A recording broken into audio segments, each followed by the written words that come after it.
Emma knew she didn't want to spend her life pouring coffee forever, but for now, Jake's Diner was all she had. The old diner off a busy Chicago street opened at 5 a.m. sharp, and Emma was always there by 4:30, wiping down tables, stacking mugs, and prepping the coffee pots. Most mornings, she could run on 3 hours of sleep and a stale donut because she knew the tips might cover her textbooks for community college or maybe help her mum pay for another prescription refill. Emma had always believed that kindness was something you gave without expecting it back. That was why she never rolled her eyes at the old men who took forever to order, or the single moms who split one pancake between 3 kids. She'd grown up with people glancing away from her mom's diner uniform and thinking they were invisible. She promised herself she'd never make anyone feel that way. So when she first saw the man in the doorway that rainy Tuesday morning, Emma didn't stare. But she noticed him, soaking wet, jacket too big, hat pulled so low it hid most of his face. He stood just inside the door, shivering, while the other customers turned and muttered under their breath. Emma caught a bit of it. Probably wants to warm up for free, and she hated how they said it like he wasn't right there. She grabbed a mug and walked over. "Coffee?" she asked softly, pretending not to see the mud on his boots or the holes in his sleeves. He nodded without looking up, and she led him to the booth in the far corner. When she set the mug down, she added extra creamers and sugar packets, the way her mum used to for people who needed calories more than they needed flavor. She didn't ask questions when he didn't order right away. When she checked on him again, he mumbled, "Breakfast special?" And Emma's smile brightened like he'd given her a gift. She brought him eggs, bacon, toast, and slipped an extra side of hash browns on the plate, pretending it was kitchen error. He ate so slowly, like he was trying to make each bite last forever. Emma kept her eye on the clock because her shift ended at 10, and then she had to rush to the community college for her writing class. She scraped together every tip she could, slipped $20 from her jar into her apron pocket, and when she poured him one last refill, she tucked the bill under his mug. "Stay dry out there, okay?" she said, before he could argue. He tried to protest, but she just smiled and said, "Don't tell my boss," and hurried off to clock out before she got in trouble. If she'd turned back, she might have seen him watching her through the diner window as she pulled her hoodie tight and ran through the drizzle to the bus stop. But Emma never looked back. She always had somewhere else to be. She didn't know that the man left more than half the breakfast untouched, staring at the coffee mug and the $20 bill as if they were worth $1 million. Lucas Warren had built half the city's skyline, luxury condos, downtown hotels, fancy rooftop bars. He'd grown up with money, but had spent the last year wondering if any of it meant anything. He'd heard stories of businesses failing because the people at the top forgot what it felt like at the bottom. So he'd stepped away from his penthouse and his corner office to see how people really treated the ones they thought didn't matter. No one at the diner had offered him so much as a dry napkin, except for Emma, the tired waitress, who handed out kindness like it was free. And sitting there in that cracked vinyl booth, Lucas knew one thing for sure. Emma's small act meant more than any 5-star boardroom pitch he'd heard all year. He tucked the 20 into his pocket and stepped back out into the cold rain.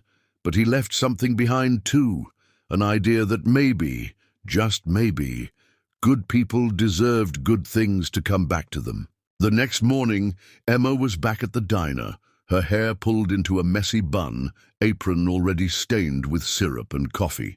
It was just another day. She didn't expect to see the man again, and she hadn't thought much about it. Helping him was just something she'd naturally done. That's how her mother raised her, to treat everyone like they mattered. Still, when the bell above the diner door jingled and she looked up to see the same man in the army jacket standing awkwardly near the front, she blinked in surprise.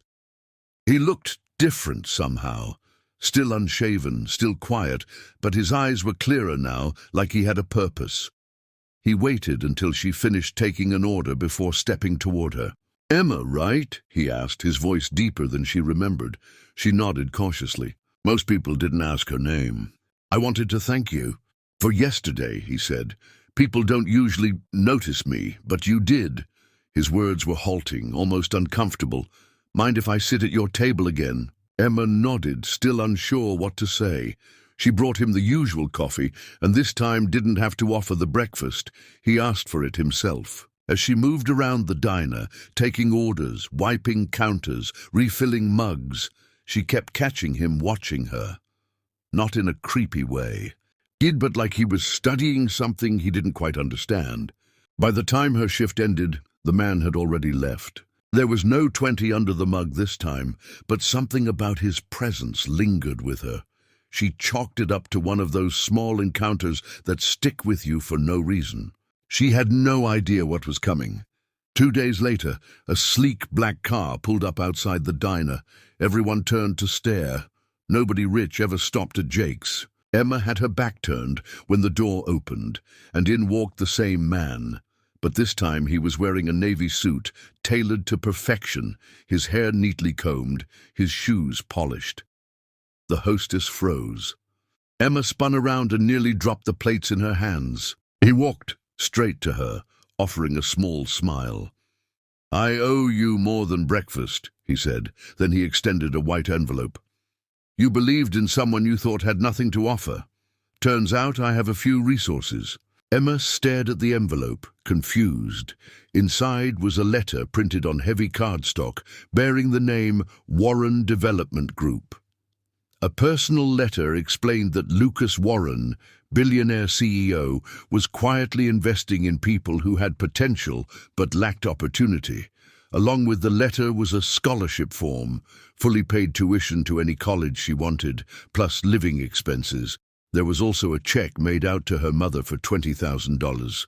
Everyone in the diner had gone silent. The cook peeked from the kitchen, the hostess stopped mid-sentence, and the customers stared like they were watching a scene from a movie. Emma's eyes welled up. "Why me?" she whispered. "Because you didn't ask who I was," Lucas replied. "You didn't need me to prove anything. You just gave, and I don't forget that." Emma hugged the envelope to her chest, not caring who was watching. Lucas smiled again and turned to leave, but not before placing a fresh $100 bill under the salt shaker.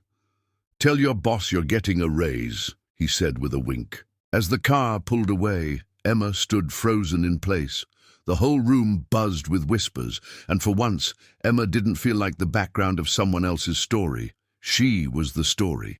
Later that night, as she sat with her mother, explaining everything, tears streaming down both their faces, she realized what had happened wasn't just luck. It was proof that doing the right thing still mattered. That maybe kindness wasn't small. Maybe it was the biggest thing of all.